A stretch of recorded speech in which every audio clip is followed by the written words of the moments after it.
नमस्कार दोस्तों, जय श्री राम, जय राजपूताना। आज मैं आपके लिए झांसी की रानी की कहानी लेकर आई हूँ, जो कि भारत की महान वीरांगनाओं में से एक है और वह प्रथम महिला है जिन्होंने भारतीय स्वतंत्रता संग्राम में अपने प्राण न्यौछावर किए अपने देश के लिए, परंतु अंग्रेजों के सामने हार नहीं मानी।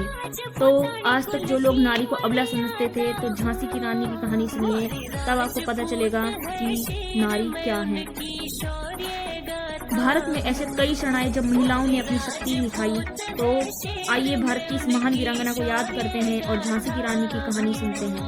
धन्यवाद। जय श्री राम। रानी लक्ष्मीबाई का जन्म वाराणसी में 19 नवंबर 1828 को हुआ था।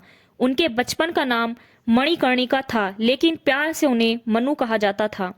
सन 1842 में उनका विवाह झांसी के मराठा शासित राजा गंगाधरराव नेवालकर के साथ हुआ और वे झांसी की रानी बनी। विवाह के बाद इनका नाम लक्ष्मीबाई रखा गया था। 1851 में रानी लक्ष्मीबाई ने एक पुत्र को जन्म दिया, लेकिन 4 महीने की उम्र में ही उसकी मृत्यु हो गई। सन 1853 में राजा गंगाधरराव का स्वास्थ्य बहुत अधिक बिगड़ जाने के कारण उन्हें दत्तक पुत्र लेने की सलाह दी गई, अर्थात एक पुत्र गोद लेने की सलाह दी गई। पुत्र गोद लेने के बाद कुछ दिनों बाद ही राजा गंगाधरराव की मृत्यु हो गई। दत्तक पुत्र का नाम दामोदर राव रखा गया। सन 1857 के सितंबर अक्टूबर महीने में पड़ोसी राज्य ओरछा तथा दतिया के राजाओं ने झांसी पर आक्रमण कर दिया। रानी ने सफलतापूर्वक इसे विफल कर दिया। इसके बाद 1858 के जनवरी माह में ब्रिटानी सेना ने झांसी की ओर बढ़ना शुरू किया, अर्थात अंग्रेजों ने झांसी पर आक्रमण करने शुरू कर दिया और मार्च के महीने में शहर को घेर लिया। 2 हफ्तों की लड़ाई के बाद ब्रिटिश सेना ने शहर पर कब्जा कर लिया।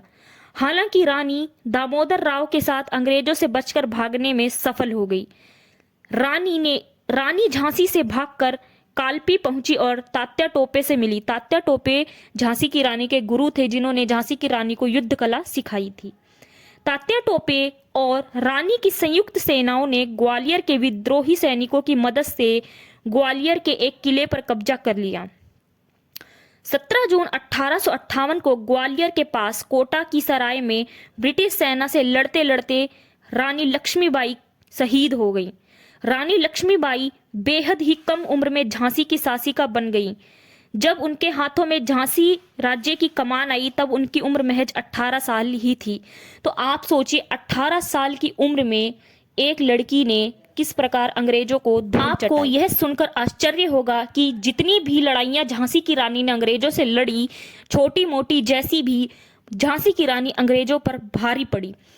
लक्ष्मीबाई ने अंग्रेजों का डटकर मुकाबला किया। दोनों हाथों में तलवार लेकर, घोड़े पर सवार और पीठ पर बच्चे को लिए युद्ध के मैदान में अंग्रेजों पर टूट पड़ी। अंग्रेजों का मनोबल टूट गया था, लेकिन अंग्रेजों की विशाल सेना के मुकाबले झांसी की सेना भला कब तक टिकती, क्योंकि अंग्रेजों के पास आधुनिक हथियार थे, परंतु झांसी की रानी के पास इतने आधुनिक हथियार नहीं थे। उनके पास केवल हिम्मत थी, जिसके बल पर वो युद्ध के मैदान में गई थी।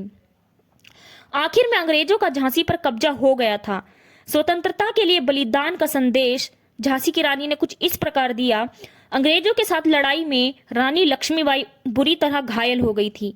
वह चाहती थी कि उनका शरीर अंग्रेजों के हाथ ना लगे। उनकी इच्छा के मुताबिक उनके कुछ सैनिकों ने लक्ष्मीबाई के बाबा गंगादास की कुटिया में पहुंचाया और कुटिया में ही 18 जून 1858 को लक्ष्मीबाई ने वीर गति प्राप्त की। वही उनका अंतिम संस्कार किया गया। उन्होंने स्वातंत्र्य के लिए अपने जीवन की आहुति देकर स्वतंत्रता के लिए बलिदान का संदेश दिया। झांसी की रानी पर एक वीर कविता गाई जाती है, जिसका नाम है बुंदेले हर बोले के मुंह, हमने सुनी कहानी थी खूब लड़ी मर्दानी, वो तो झांसी वाली